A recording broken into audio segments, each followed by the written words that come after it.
Desde ontem que eu estou afônico, praticamente afônico.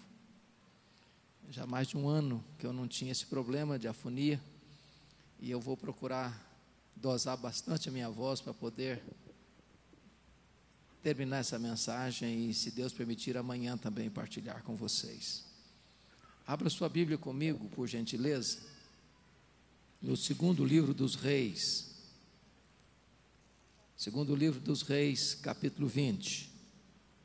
Nós vamos ler até o versículo 11.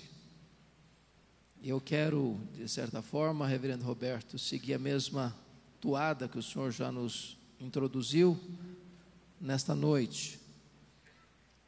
Por isso, convido os irmãos para abrirem a Bíblia comigo. Segundo Reis 20, está escrito assim: naqueles dias, Ezequias adoeceu de uma enfermidade mortal.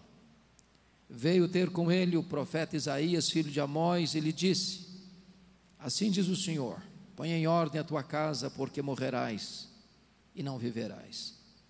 Então virou Ezequias o rosto para a parede e orou ao Senhor, dizendo: lembra-te, Senhor, peço-te, de que andei diante de ti com fidelidade, com inteireza de coração, e fiz o que era reto aos teus olhos, e chorou muitíssimo. Antes que Isaías tivesse saído da parte central da cidade, veio a ele a palavra do Senhor dizendo: volta e diz a Ezequias, príncipe do meu povo: assim diz o Senhor, o Deus de Davi teu pai, ouvi a tua oração e vi as tuas lágrimas. Eis que eu te curarei, e ao terceiro dia subirás à casa do Senhor.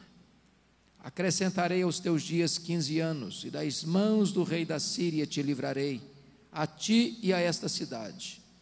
E defenderei esta cidade por amor de mim e por amor de Davi meu servo.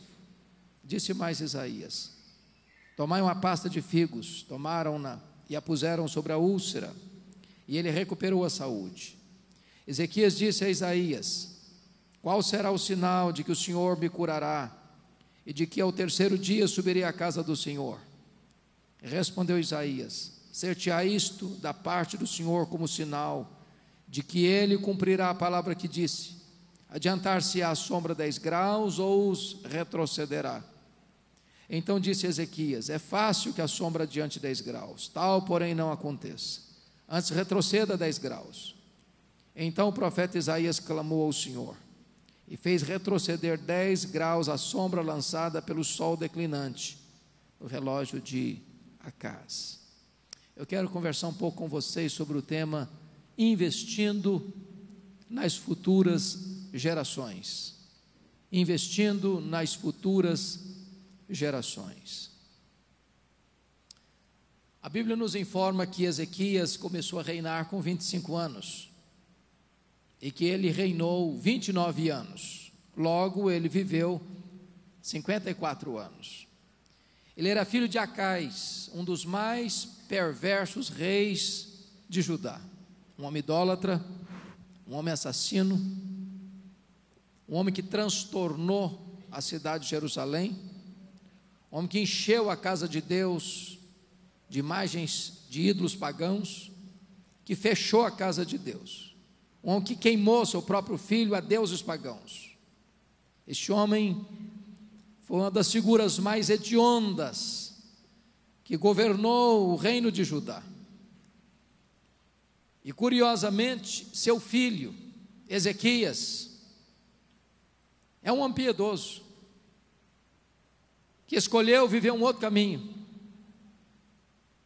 que não andou pelas veredas de seu pai, que rejeitou aquilo que seu pai fazia, que adotou um outro estilo de vida, ensinando para nós que a ideia de John Locke, que o homem é produto meio, é um conceito falso. Não é o lugar que faz você, é você que faz o lugar. Embora fosse filho de Acaz, Ezequias escolhe ser diferente de seu pai, adota outra postura de vida e torna-se um rei piedoso. E diz a Bíblia que este homem assume o governo e limpa a casa de Deus de toda a sujeira que estava lá. Abre a casa de Deus, promove uma reforma religiosa, convoca as tribos para uma grande festa da Páscoa e experimenta um poderoso avivamento na cidade de Jerusalém e no seu território de Judá. Agora diz a Escritura que ele está com 39 anos de idade. E eu creio que com 39 anos de idade um homem está no auge da sua vida física, mental, maduro. E nesse momento que ele estava no auge do seu governo, depois de uma grande reforma, depois de um grande avivamento, depois de estender o seu governo e se tornar próspero, ele adoece, e adoece mortalmente. E Deus manda o profeta Isaías à sua casa, não para lhe dar um conselho, mas para lhe entregar uma palavra categórica, insofismável: põe em ordem a tua casa, porque morrerás e não viverás. O profeta não lhe deu opção, não lhe apontou um outro caminho alternativo, apenas lhe deu uma ordem incisiva e categórica.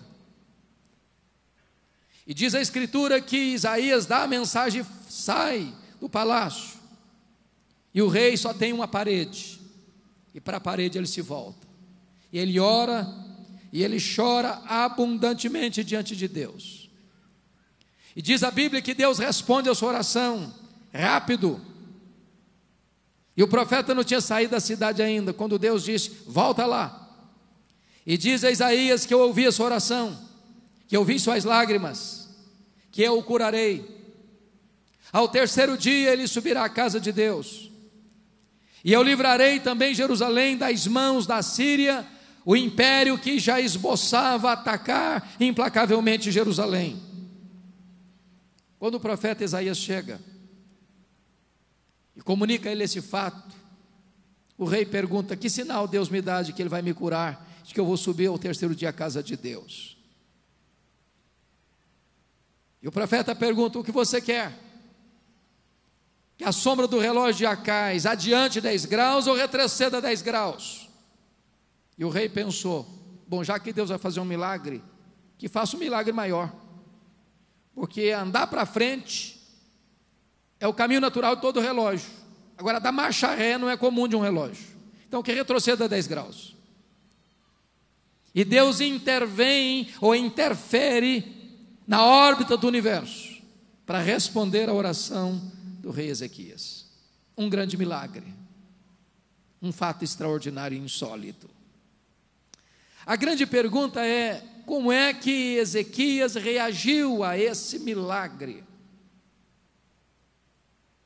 Uma vez que Deus tinha dado uma ordem expressa para ele: põe em ordem a tua casa. Deus não disse apenas põe em ordem a tua vida, Deus disse põe em ordem a tua casa. Para entender isso, eu preciso que você abra a Bíblia comigo, lá em 2 Crônicas 32. É um texto paralelo desse, mas que nos dá uma informação que aqui em Reis não existe. Abra lá, 2 Crônicas 32, versos 24 e 25. Está escrito assim: naqueles dias adoeceu Ezequias mortalmente, então orou o Senhor, que lhe falou e lhe deu um sinal. Mas não correspondeu Ezequias aos benefícios que lhe foram feitos, pois o seu coração se exaltou, pelo que houve ira contra ele e contra Judá e Jerusalém. Notem uma coisa, irmãos: Deus faz um milagre, uma cura, um livramento político. Deus interfere na estrutura do universo, e diz o texto que esse homem não correspondeu aos benefícios que lhe foram feitos. Ao contrário, o seu coração se exaltou. Mas de que maneira ele se exaltou? Confira comigo, por gentileza, capítulo 32, verso 31. Contudo, quando os embaixadores dos príncipes da Babilônia lhe foram enviados para se informarem do prodígio que se dera naquela terra, Deus o desamparou para prová-lo e fazê-lo conhecer tudo o que estava no seu coração. Receber um milagre de Deus é um grande privilégio, mas é também uma imensa responsabilidade. O que está acontecendo aqui? A cura de Ezequias foi algo tão extraordinário que isso transbordou para fora das fronteiras de Israel. Isso chegou na Babilônia, a informação. E o rei da Babilônia manda uma comitiva a Ezequias em Jerusalém, com a carta do rei da Babilônia, com presentes do rei da Babilônia, para congratular-se com ele por tão extraordinária cura e por tão insólito milagre. Agora eu chamo a sua atenção para voltarmos para Reis. Reis capítulo 20, segundo Reis. Vamos entender o que aconteceu. Versículo 12, confira comigo, 20 e 12.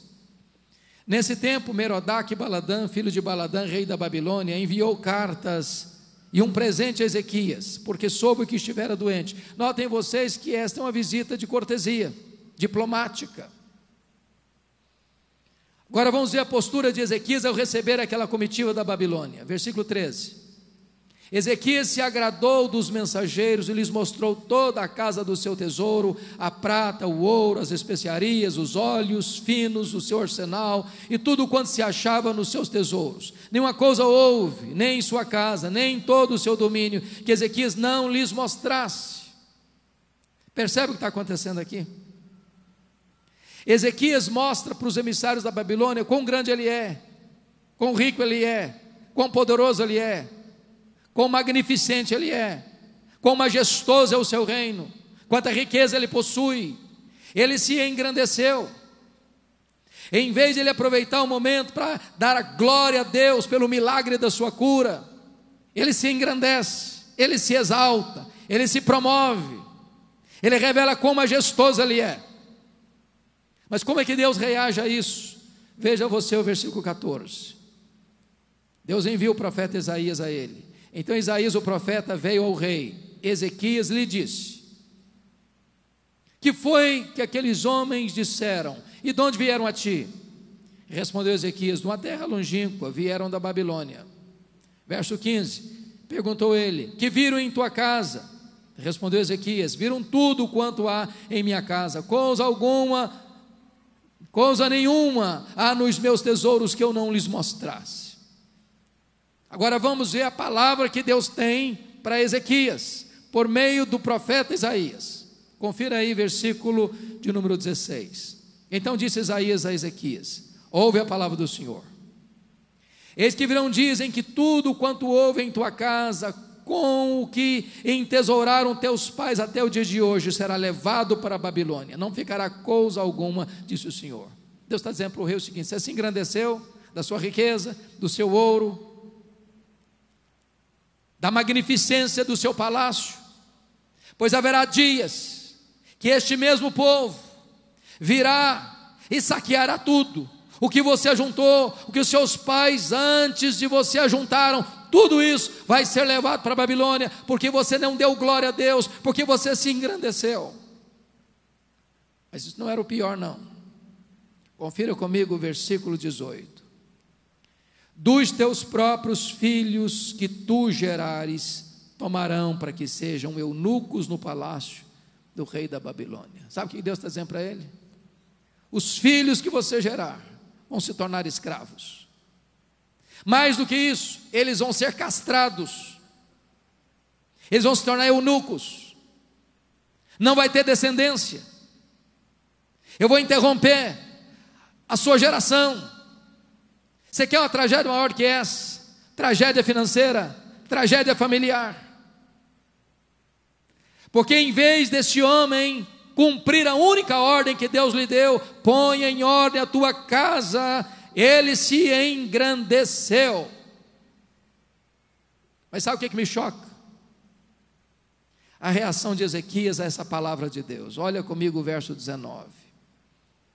Então disse Ezequias a Isaías: boa é a palavra do Senhor que disseste. E você olha assustado, apavorado e diz: boa essa palavra?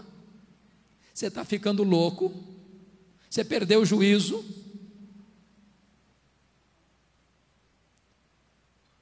Deus está dizendo que seus filhos vão ser escravos e vão ser castrados, e você não terá mais geração, e você diz que boa essa palavra?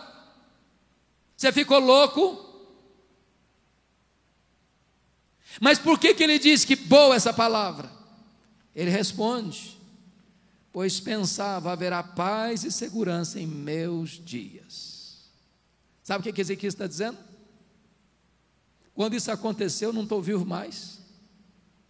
Me perdoe da expressão, mas aqui ele está dizendo o seguinte: que se dane as futuras gerações, eu não estou nem aí, eu não estou lá para ver. Que triste, que lamentável é essa reação do rei Ezequias. Prestem atenção, irmãos, que este homem era um príncipe de Deus, príncipe do povo de Deus, e a Escritura chega a dizer que antes dele ninguém foi semelhante a ele, e depois dele ninguém foi parecido com ele. No entanto, Deus dá uma ordem para ele, para pôr em ordem a sua casa. Deus atende o clamor dele, o cura, e ele se engrandece, e não cumpre o que Deus mandou ele fazer, põe em ordem a sua casa. E agora, há uma profecia de que a família dele vai ser dizimada, que os filhos dele vão ser escravos, vão ser castrados, não vai ter geração futura. E ele diz: boa essa palavra, porque eu não vou estar lá para ver. Agora confira comigo o que vai acontecer. Capítulo 20, verso 21, diz que descansou Ezequias com seus pais, e Manassés, seu filho, reinou em seu lugar. Olha capítulo 21 comigo. Tinha Manassés 12 anos de idade quando começou a reinar, e reinou 55 anos em Jerusalém. Que conclusão que você chega? Se Ezequias morre, e Manassés, seu filho, começa a reinar com 12 anos, qual a conclusão que você chega? É que Manassés nasceu 3 anos depois que Ezequias foi curado por Deus milagrosamente. Agora pense comigo, que a única ordem que Deus deu para ele foi essa: põe em ordem a tua casa. E agora nasce esse menino para ser o seu sucessor no reino. Ezequias devia pensar o seguinte: pois agora eu investi tudo que eu tenho nesse menino, eu vou educar esse menino, eu vou ensinar esse menino, eu vou orar com esse menino, eu vou ler a Bíblia com esse menino, eu vou estudar a palavra de Deus com esse menino, eu vou inculcar na mente desse menino a palavra de Deus, eu vou investir tudo que eu sou e que eu tenho, para que esta ordem que Deus me deu seja cumprida. Mas Manassés começa a reinar com 12 anos, e ele vai ser o pior rei de Judá. Vai ser o homem mais endemoniado da história. Vai ser um homem idólatra, feiticeiro, envolvido com astrologia, que levantou altares a deuses pagãos, que ergueu os postezinhos nos montes. Tudo que o seu pai fez, ele fez o contrário. Tudo que o seu pai construiu, ele destruiu. Parecia que ele tinha até um problema com o seu pai, porque tudo que o pai construiu, ele destruiu. Ele andou na contramão de seu pai a partir dos 12 anos de idade. E eu queria que você visse comigo o que a Bíblia diz aqui. 21:2. Fez ele o que era mal perante o Senhor, segundo as abominações dos gentios, que o Senhor expulsara de suas possessões e diante dos filhos de Israel. Verso 3. Pois tornou a edificar os altos que Ezequias seu pai havia destruído, levantou altares a Baal, fez um poste-ídolo como o que fizera Acabe, rei de Israel, se prostrou diante de todo o exército dos céus e o serviu. Olha comigo, no versículo 6, e queimou seu filho como sacrifício, adivinhava pelas nuvens, era agoureiro, tratava com médiuns e feiticeiros, prosseguiu em fazer o que era mal perante o Senhor, para o provocar a ira. Olha o verso 16, além disso Manassés derramou muitíssimo sangue inocente, até encher Jerusalém de um a outro extremo, afora o seu pecado com que fez pecar Judá, praticando o que era mal perante o Senhor. Já dá para entender um negócio desse? Quando Deus disse para ele: põe em ordem a tua casa, ele não cumpriu essa ordem. Agora eu quero chamar a sua atenção para um fato. Vá comigo um pouquinho lá para Jeremias, capítulo 15. Jeremias está profetizando agora na época do cativeiro, já são mais de 100 anos depois. Está na hora de Deus cumprir aquela profecia que deu logo depois da embaixada da Babilônia, que viria um dia em que as riquezas seriam tomadas, que seus filhos seriam levados cativos. E agora Nabucodonosor cerca Jerusalém. Diz a Bíblia que ninguém entrava, ninguém saía. A fome, a peste, a doença começa a predominar lá dentro dos muros. As mães comem os seus próprios filhos. Diz o profeta que mais felizes foram os que foram mortos à espada do que os que morreram de fome dentro dos muros. Essa era uma hora cinzenta da história de Israel, da história de Judá, da história de Jerusalém. E o capítulo 15 diz assim no verso 1: disse-me, porém, o Senhor, ainda que Moisés e Samuel, os dois importantes intercessores, se pusessem diante de mim, meu coração não se inclinaria para este povo. Lança-os diante de mim e saiam. Quando te perguntarem, para onde iremos? Dir-lhes-ás, assim diz o Senhor, o que é para a morte, o que é para a espada, o que é para a fome, o que é para o cativeiro. Porque os punirei com 4 sortes de castigos, diz o Senhor, com a espada para matar, com cães para os arrastarem, com as aves dos céus e as feras do campo para os devorarem e destruírem. Você quer uma descrição mais dramática do que essa? Mas por que isso aconteceria? Ou por que isso aconteceu? O verso 4 responde. Eu queria que você, com a Bíblia aberta, lesse comigo em voz alta esse verso 4. Vamos juntos? Entregá-los-ei para que seja um espetáculo horrendo para todos os reinos da terra, por causa de Manassés, filho de Ezequias, rei de Judá, por tudo quanto fez em Jerusalém. Sabe o que está acontecendo aqui? Estamos sendo informados aqui que o cativeiro babilônico foi gestado na casa do rei Ezequias. O cativeiro babilônico foi gestado nesse útero, a casa do rei Ezequias. Porque um dia Deus mandou uma ordem para ele: põe em ordem a tua casa. Mas ele não cumpriu essa ordem. E porque ele não cumpriu essa ordem doméstica, dentro do seu lar, dentro da sua casa, uma tragédia desaba sobre a própria nação.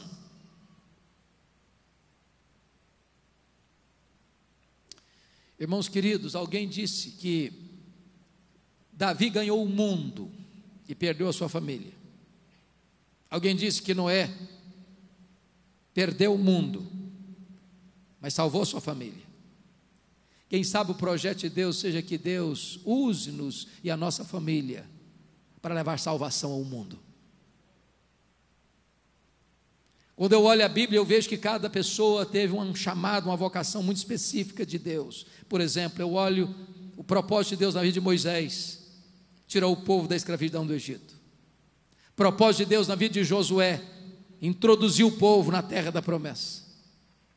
Propósito de Deus na vida de Davi: levantar um grande reino. Propósito de Deus na vida de Salomão: construir o templo de Jerusalém. Propósito de Deus na vida de Neemias: restaurar os muros de Jerusalém. Propósito de Deus na vida de João Batista: preparar o caminho do Senhor. Propósito de Deus na vida de Pedro: levar o evangelho e abrir a porta do evangelho aos judeus e aos gentios. Propósito de Deus na vida de Paulo: levar o evangelho a todos os rincões do mundo. Mas aí você faz uma pergunta: qual foi o propósito de Deus na vida do pai da fé, Abraão? A Bíblia deixa isso claro. Sim, abra sua Bíblia comigo, por favor. Gênesis 18, 19. Gênesis 18, 19. Confira isso.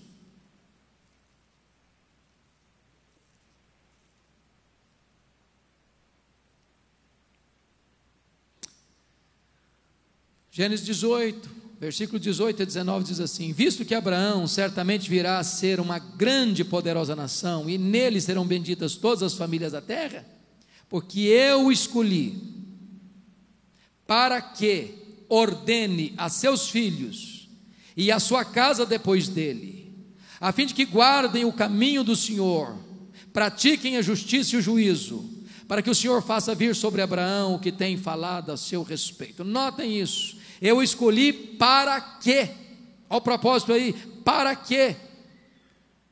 Ordene a seus filhos e a sua casa depois dele, a fim de que guardem o caminho do Senhor. O grande projeto de Deus na vida de Abraão foi este. Que projeto? Ordenar seus filhos e a sua casa depois dele, as futuras gerações, a fim de que guardem o caminho do Senhor e pratiquem a justiça e o juízo. Aí você pergunta uma coisa: bom, mas quando nasceu o filho da promessa de Abraão, com que idade ele tinha? Tinha 100 anos. Quando Isaac nasceu, que idade Isaac casou-se? 40 anos. Então quantos anos tem Abraão? 140. A mulher do Isaac era estéril. Ele orou por ela quantos anos? 20 anos. Portanto, quando Esaú e Jacó nasceram, o Isaac tinha quantos anos? 60 anos. Quantos anos tem Abraão? 160. Com que idade Abraão morreu? 175. Portanto, quando ele morreu, que idade tinham os netos dele? 15. Como assim? Deus o chamou com esse propósito. Que propósito? Para ele ordenar seus filhos e a sua casa depois dele. Como é que Abraão cumpriu esse propósito? Eu queria chamar a sua atenção agora para Hebreus capítulo 11, versículo 13. Olha que coisa interessante está escrita aí. Hebreus 11, 13 está falando dos patriarcas. E diz: todos estes morreram na fé, sem ter obtido as promessas, vendo-as, porém, de longe, e saudando-as, e confessando que eram estrangeiros e peregrinos sobre a terra.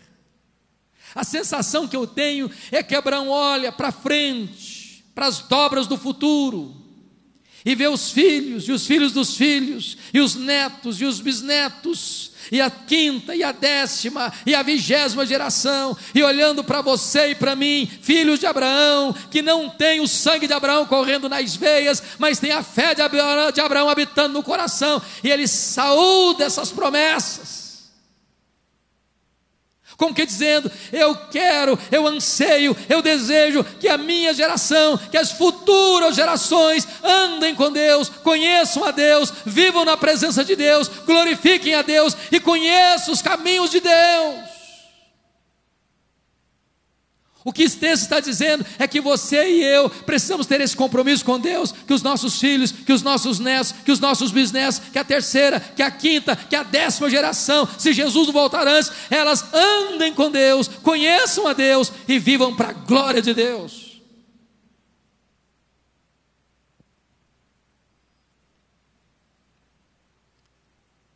O que é curioso é que essa aliança que Deus fez com Abraão tem uma marca. É um símbolo, a circuncisão. E a circuncisão é uma marca no órgão reprodutor masculino. Toda vez que um homem ia ter um intercurso com a sua esposa e aí gera um filho, era preciso que ficasse marcado que esse filho pertence a esta aliança, tem compromisso com esse Deus, precisa guardar os mesmos preceitos de Deus.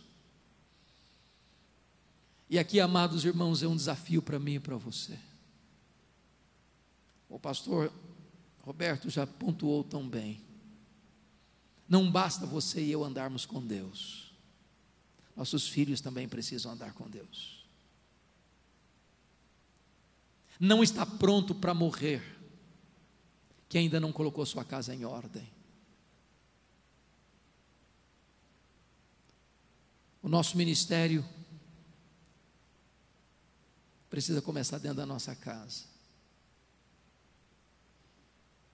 E eu fico imaginando que se um homem como Ezequias, como já foi dito aqui, um homem como Eli, um homem como Samuel, um homem como Davi, enfrentaram lutas dentro de casa. E eu e você. Nenhum de nós aqui ousaria ficar de tamanco alto. Nenhum de nós aqui ousaria bater no peito e dizer: eu sou invulnerável nesta área. Nenhum de nós aqui ousaria dizer: a minha casa não corre risco. Só nos resta a opção, é clamar a Deus por misericórdia, para que a nossa casa ande com Deus. Ponha em ordem a tua casa. Pastor Roberto fez menção de Samuel. Eu queria pensar um pouquinho com você em Samuel. Abra lá comigo, por gentileza. 1 Samuel capítulo 12.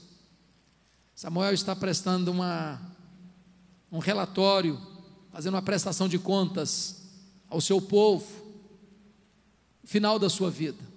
Samuel, ele era um profeta, Samuel era um sacerdote, Samuel era um juiz. Ele tinha funções políticas e funções religiosas. E ele está fechando as cortinas do seu ministério. Ele está encerrando o seu trabalho. E ele vai fazer uma prestação de contas. Confira o verso 2 comigo. 1 Samuel 12, 2. Ele diz assim: já envelheci, e estou cheio de cães, e meus filhos estão convosco. O meu procedimento esteve diante de vós, desde a minha mocidade até o dia de hoje.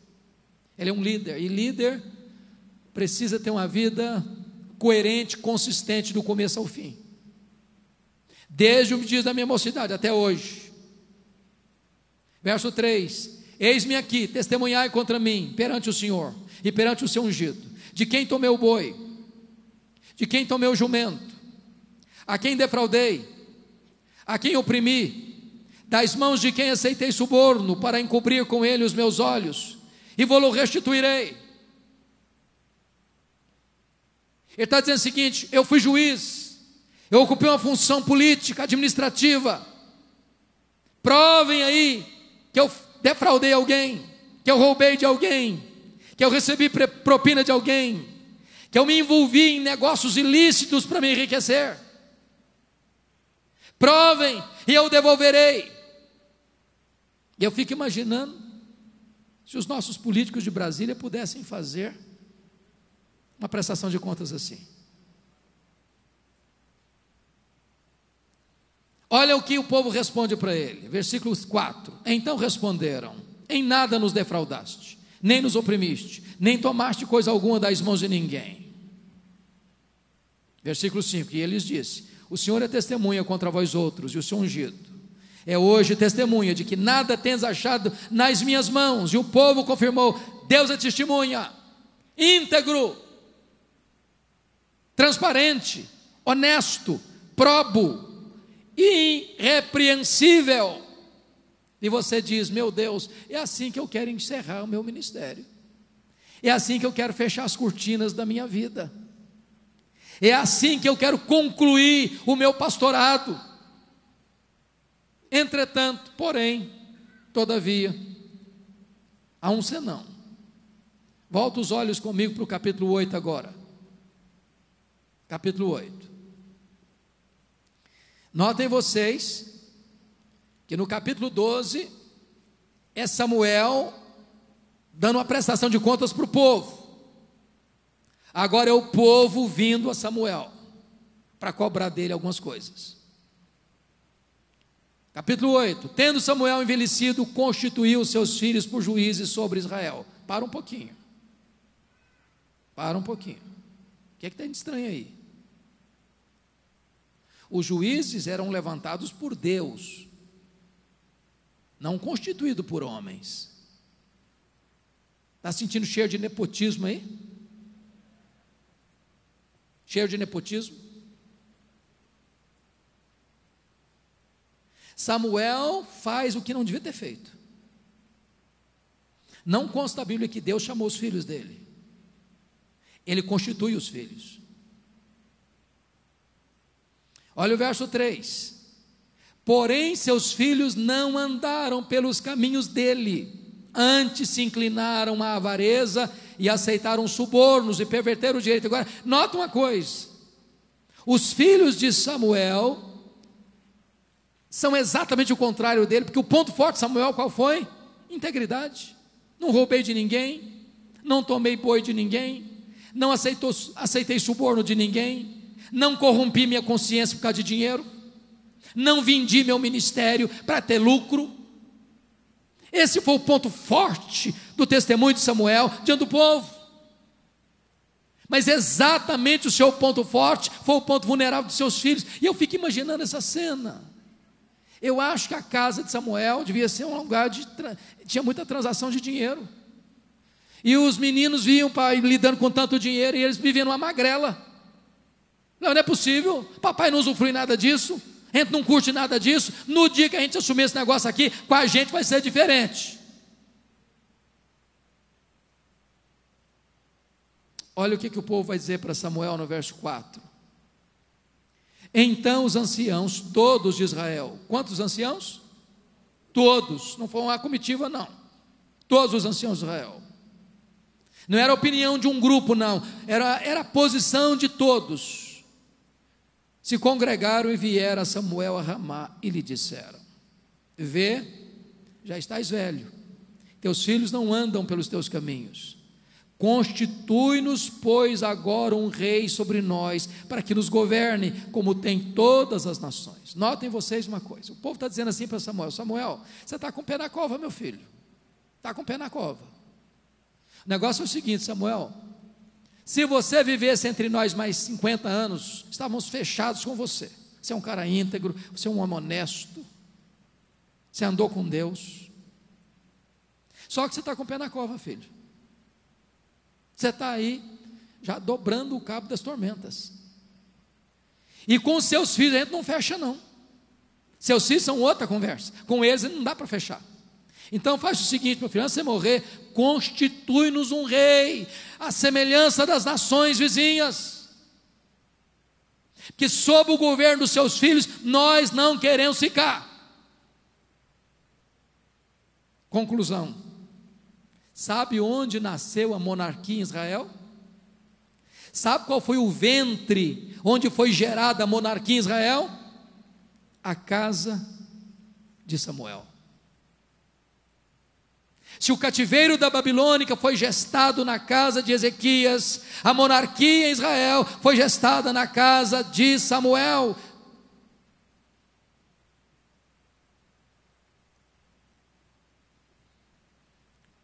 Ô irmãos, que Deus tenha misericórdia de nós, para que não apenas nós andemos com Deus, mas os nossos filhos também. Nós estamos aqui hoje e precisamos urgentemente nos comprometermos em pôr em ordem a nossa casa, para que as futuras gerações conheçam a Deus. O ano passado eu, percorrendo alguns países da Europa, algumas coisas me chamaram muita atenção. Passamos pela Holanda, um país com tantas histórias bonitas da intervenção de Deus. E a pessoa que nos acompanhava disse o seguinte: até 1960, a Holanda era um país cujo povo evangélico frequentava a igreja. De 1960 para cá, as igrejas, os templos estão lá, mas o povo não vai mais. Você entra no templo para tirar uma fotografia, algumas palestras, alguns concertos musicais, mas o povo não está mais lá.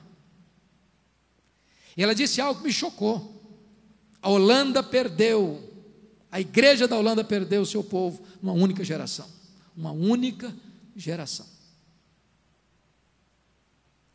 Nós saímos da Holanda e fomos para a Escócia, berço do presbiterianismo, terra de John Knox. E lá está o templo da praça principal, onde está o castelo. Lá dentro do templo, tão bonito, com a torre tão empinada aos céus, lá dentro tem um bar. Tem um bar, onde as pessoas se reúnem para beber. Não mudaram em nada a estrutura do templo. Você confunde, porque você pensa que está entrando numa casa de adoração, e você está entrando num lugar para se embriagar. As pessoas não vão mais para a igreja. Saímos dali e fomos para a Inglaterra. A Inglaterra com tantos avivamentos, com tantas histórias bonitas. Hoje menos de 4% dos ingleses frequentam uma igreja cristã. Menos de 4%. Um pastor me disse com lágrimas nos olhos, diz: pastor Hernandes, a Inglaterra hoje não é mais o país de John Wesley, não é mais o país de George Whitefield, a Inglaterra não é mais o país de Wilberforce e de William Carey, a Inglaterra não é mais o país de Charles Haddon Spurgeon e de John Charles Ryle, a Inglaterra não é mais o país de Mark Lloyd Jones, nem de John Stott. A Inglaterra hoje é o país de Richard Dawkins, o patrono dos ateus. Os nossos templos estão sendo vendidos e transformados em museus, em boates, em bares ou em mesquitas.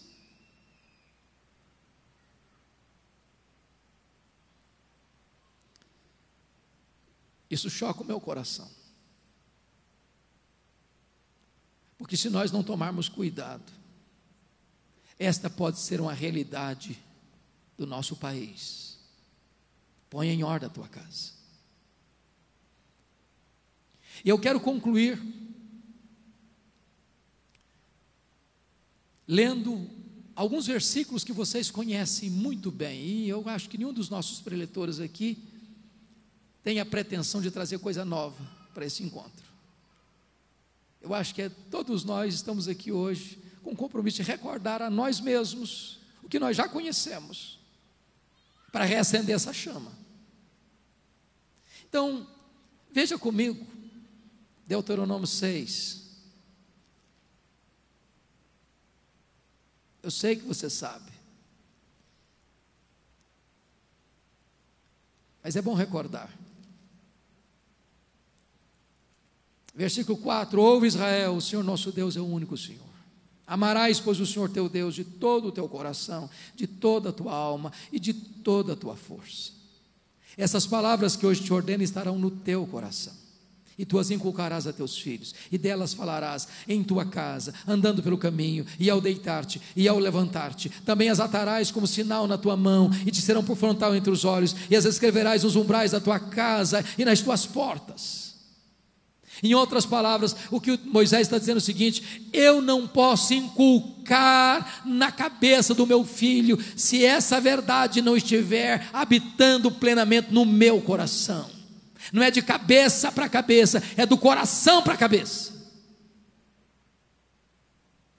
Só o que está no coração é capaz de passar para a cabeça de alguém e impactar a vida dela.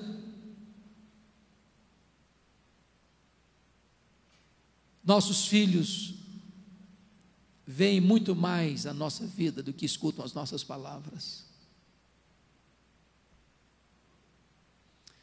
Abra sua Bíblia comigo, por gentileza. Salmo 78. Salmo 78. Eu estou encerrando. Versículos, a partir do verso 3. O que ouvimos e aprendemos, o que nos contaram nossos pais, não encobriremos a seus filhos. Deixa eu fazer uma perguntinha aqui. Quem teve o privilégio, a bênção de nascer num lar cristão? Pai e mãe já crentes em Jesus. Louvado seja Deus. Nós tivemos o privilégio de ouvir e de aprender. Mas privilégio implica em promessa. E a promessa está no versículo 4. Não encobriremos a seus filhos. Contaremos a quem? à vindoura geração. Contaremos o quê? Os louvores do Senhor e o seu poder e as maravilhas que fez. Irmãos,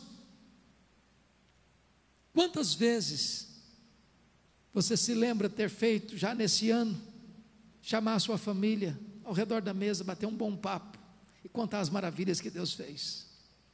A gente conta em casa os problemas, a gente deixa vazar as mágoas. É hora de parar e sentar com os nossos filhos, sejam eles pequenos, sejam eles adolescentes, sejam eles jovens, sejam eles casados, sejam eles solteiros, sejam os netos. Senta, bate um papo, conte para eles como Deus é bom, conte para eles como Deus já respondeu suas orações, conte para eles como Deus é fiel, conte para eles quantos livramentos Deus já deu para você nas horas de maior agonia da sua alma. Conta para eles as maravilhas de Deus. E tem um propósito.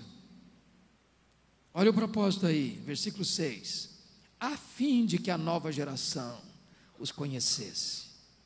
Filhos que ainda hão de nascer, se levantassem e por sua vez os referissem aos seus descendentes, para que pusessem em Deus a sua confiança. Compromisso com as futuras gerações. Compromisso com as futuras gerações. Mas eu concluo com o texto de Pedro, 2 de Pedro, capítulo 1. Uma palavra para os pastores, para mim e para você. Segunda carta de Pedro, capítulo 1.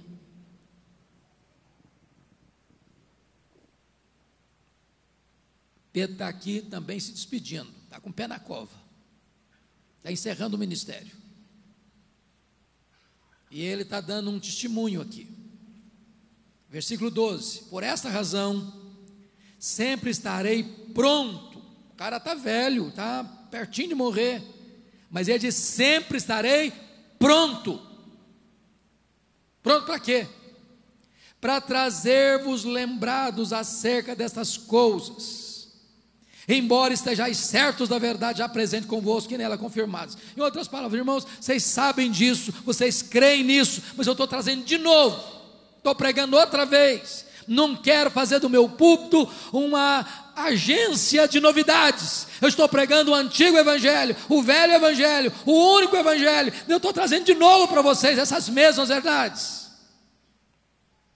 Verso 13: também considero justo, enquanto estou neste tabernáculo, ou seja, nesse corpo, despertar-vos com essas lembranças. Ou seja, enquanto eu estiver vivo, pode ter certeza que eu estou empenhado nesse negócio. Lembrar vocês essas verdades. Verso 14: certo de que estou prestes a deixar o meu tabernáculo, ou seja, estou partindo, estou pertinho de morrer, como efetivamente nosso Senhor Jesus Cristo me revelou. Está isso lá em João capítulo 21.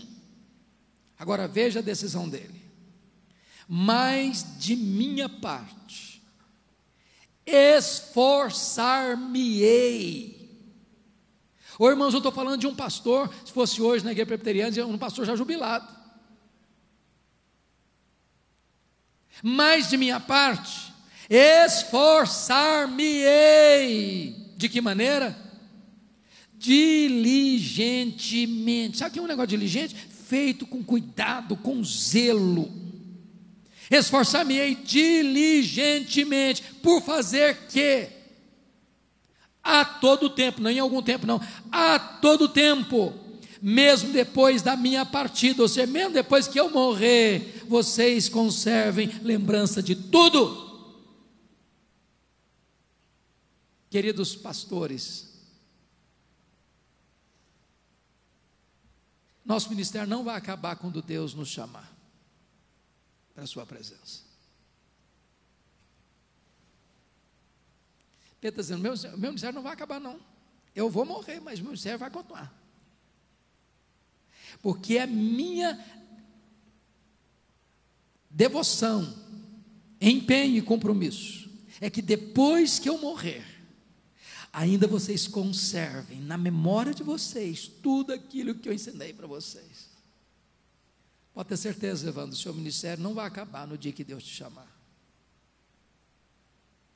Reverendo Roberto, o ministério do senhor não encerra quando Deus chamar o senhor, se Jesus não voltar antes. A mensagem, a vida, o compromisso, aquilo que pregamos, há de ecoar no coração, na mente das pessoas. É o compromisso com as futuras gerações. Por isso a ordem de Deus para você e para mim hoje é esta: põe em ordem a tua casa. Põe em ordem a tua casa, para que a nossa voz, mesmo depois de partirmos, continue ecoando nos ouvidos das futuras gerações. Que Deus nos ajude.